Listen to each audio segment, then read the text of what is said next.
Good morning. Welcome to Real Talks, Dominate Real Estate. It's October 23rd, 2020, and I'm Charlie Bengel.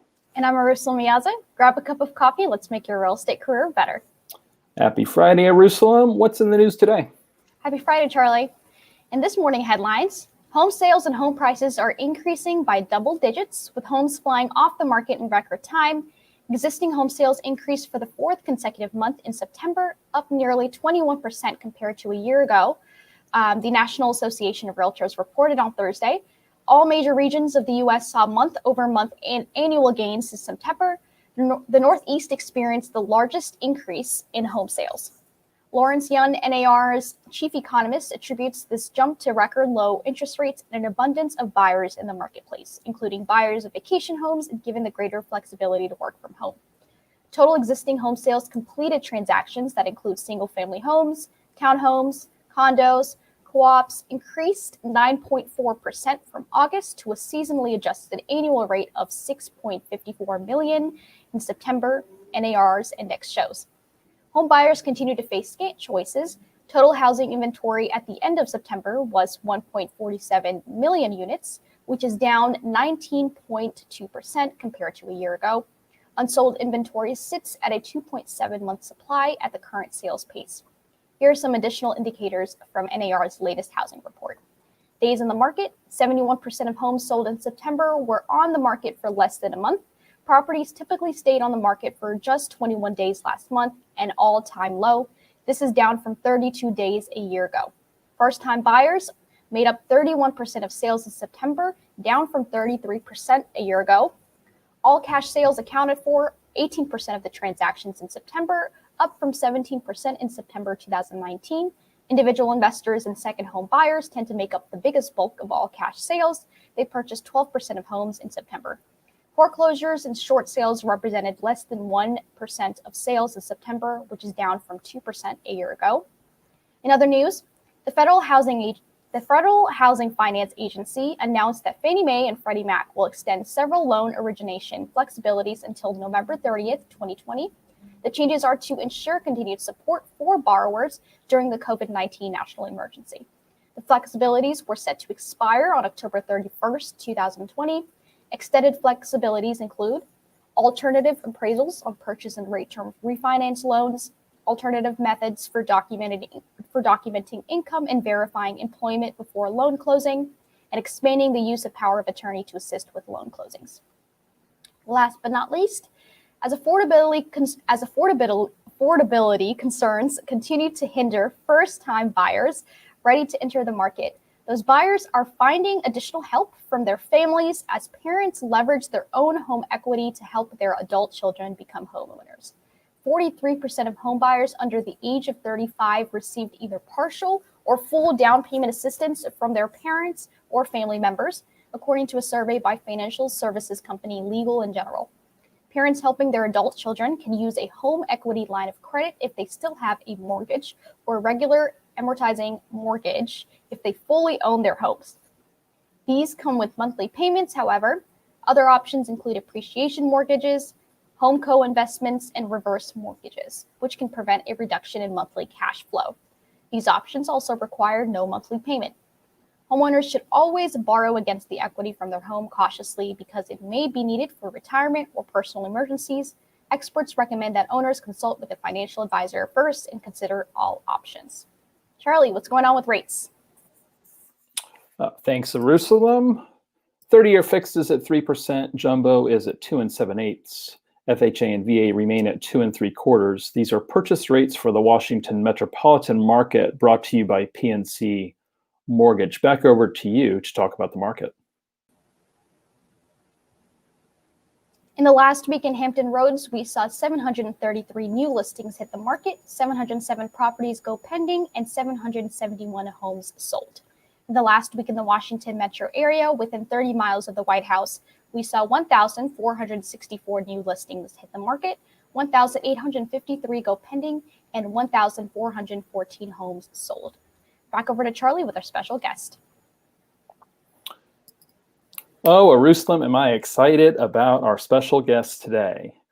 Melanie McLean is a practicing appraiser, broker, and educator And she does this actively when she's not teaching. She's a graduate of Kenyon College, holds several designations, is a member of the Reback Hall of Fame, instructor, works and lives in central Pennsylvania. And congratulations, Melanie, for being named Realtor of the Year by the Pennsylvania Association of Realtors back in 2018. So welcome to the show.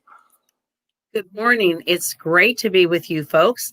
Looking forward to it. Very impressed by your company and your presentation so far. Well, I appreciate that. We're going to try not to screw this section up. So this is a preview of your talk coming up on November 4th. That's going to be at 10 a.m. We will send the link out at that time. For any of you confused as to when November 4th is, I believe that that's the day after Election Day. So a very easy day to remember with that big day coming up in our country. So that Melanie's going to be back with us from 10 to 11, and then she's going to be discussing pricing and appraising in an overheated market. I was describing, Melanie, to you right before the show that I felt like the appraisers were keeping up with the market and our market just until about October. And then we started to see some problems, right? So why don't you kind of address what you're going to be going over on November 4th and give us a little bit of a preview? Okay, great. I'm very much looking forward to it. So because I am bilingual, I speak appraiser and agent, and I am an active appraiser and I'm an active broker, and I list and I sell. As I said to Eyerusalem when we were chatting earlier, I've seen this transaction from every side. I've had the listing that did not appraise. I've had the buyer where the house didn't appraise and we had to figure out what we were going to do. I've been the appraiser looking at the numbers and saying, I don't have any numbers that get me to what you two folks agreed to. So that's always a challenge. Sorry, I have an itchy nose. So what we're going to talk about, of course, is market data, which is what drives the entire process. We're also going to talk about a reconsideration of value. Now, if you sell homes VA, VA is the only lender that absolutely guarantees a borrower's right to appeal an appraisal. Okay. And actually, in the VA process, it happens before the appraisal's in, which is a great thing. You have tidewater, and we'll talk about that in more detail. The next hurdle you run into, depending upon your role in the transaction, is whether or not the borrower actually wants to appeal that value. Because a lot of borrowers are like, you know what, I'm fine with that price. Let's just renegotiate. I'm going to be talking about how, quite frankly, folks, except for the borrower, none of us have any clout to speak of with the lender. Mm-hmm. I'm going to be talking about how my client is not the borrower, even though they pay the appraisal fee and then they get a copy of it. My client's the lender. And, you know, if you're a seller's agent, you're really kind of out there. You have no ability to go back to the lender and say, I really don't like this appraisal, fix it.